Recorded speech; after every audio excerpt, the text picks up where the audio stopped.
Hello everyone, welcome, and thank you for joining us today.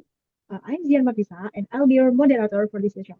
We are excited to present today's topic, that is time management, which will be delivered by our speakers. Let's begin by giving them a warm welcome.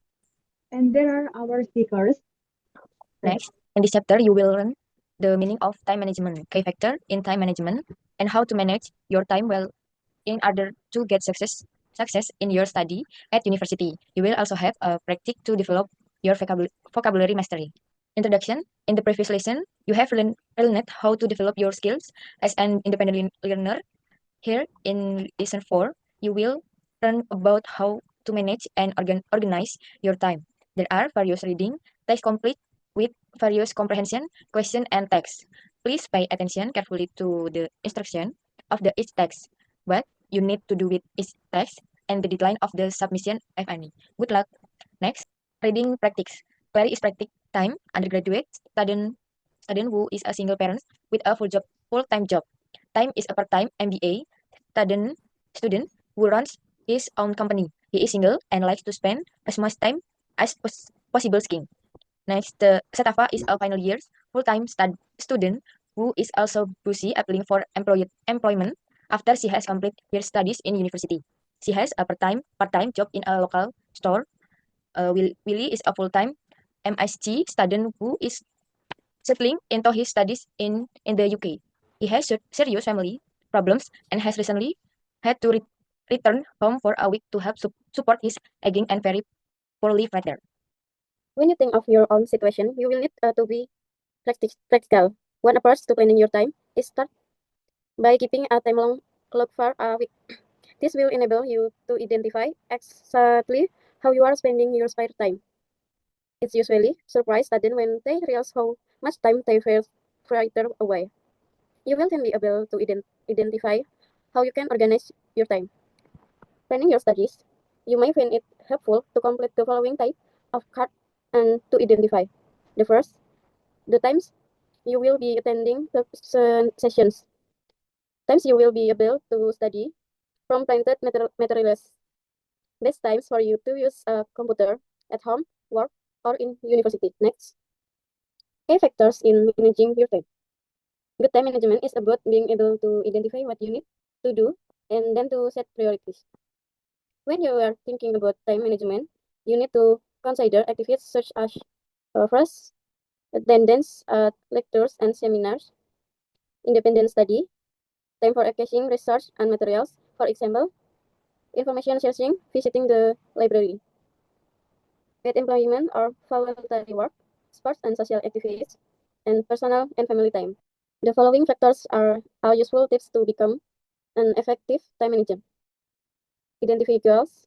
The first step is to identify short-term goals. Next, getting organized. The first by and use a diary or wall planner, whichever you prefer. Keep a to-do list daily, weekly for the semester. Organize your study space. Make sure you have the right equipment and start unary. Set up and organize simple filling statements. Invest time in learning how to use a computer.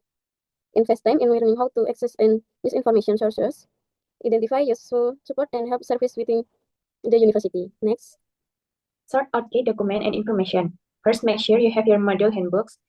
Second, identify key dates, including examination dates or submission dates for assignment. Make a note in your diary of all such dates or put them all onto your work planner.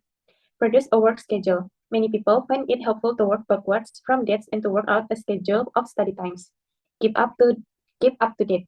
Check your university email address, upgrades, notice board, etc. on a regular basis for any change to teaching timetable, assessment, submission dates, etc.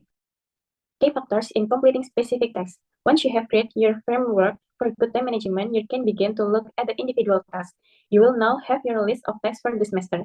You will have noted them in your diary and on your work planner, and so you can begin to tackle each individual task. The following is a list of factors to help you in your day-to-day management of time. Identify each individual task, manage the task, establish your priorities, identify when you will work on it and when it will be complete. Record this in your diary or work planner. Always put in some flexibility to allow for the unexpected. Break down the task into smaller parts and think about how you will complete them. Identify activities that involve working with other people and those which involving assessing information research. Be aware that you need to build in additional time to allow for materials not being available or delays in meeting up with people. Okay, the next is many students find it useful to prioritize their tasks. One way of doing this is to identify the urgent task, important task. Another approach is to identify must do, need to do, nice to do. Whenever you are carrying out a task, be really clear about what you are trying to achieve. Keep a detailed record of what you do and resources that you have used. This is essential in the write-up stages of your work. And allow time for technical failures, e.g., print out your work well in advance of the hand-in time so that you are not caught up by last-minute technical problems. Next, review your work and schedule. There will be times during your studies where prioritizing itself becomes a priority. Do not be afraid of spending an hour of your precious time reviewing your time management plans. And the next is reflect on your experiences and learn from your mistakes. And then time management is a skill that you only need to perfect once. Once learned, it will stay with you and will be a skill that you will use throughout your working and personal life. It is worthwhile spending some time learning how to manage your time. Different techniques work for different people, and we suggest that you explore and use a range of techniques until you find the one that suits your working style. However, time management is not simply about organizing your time in order to complete all the tasks required of you by the university. It is also about ensuring you have ample time for rest and relaxation, sport, and other activities, for socializing with newly made friends or spending time with your family. Okay, guys, now let's practice and review some vocabulary related to today's topic. Please read along with me. First, previous. Follow me, guys. Previous. And the second, comprehension. Next, requirement. Then, approach. Rider. Attendance. Ample. Establish. And the last one is newly made. After that, we'll do a short quiz to help us practice and check our understanding. You can scan the barcode to start the quiz. Okay, thank you guys. Let's take what we have learned today and turn it into action. Thank you, and I look forward to what we can achieve together. Bye bye.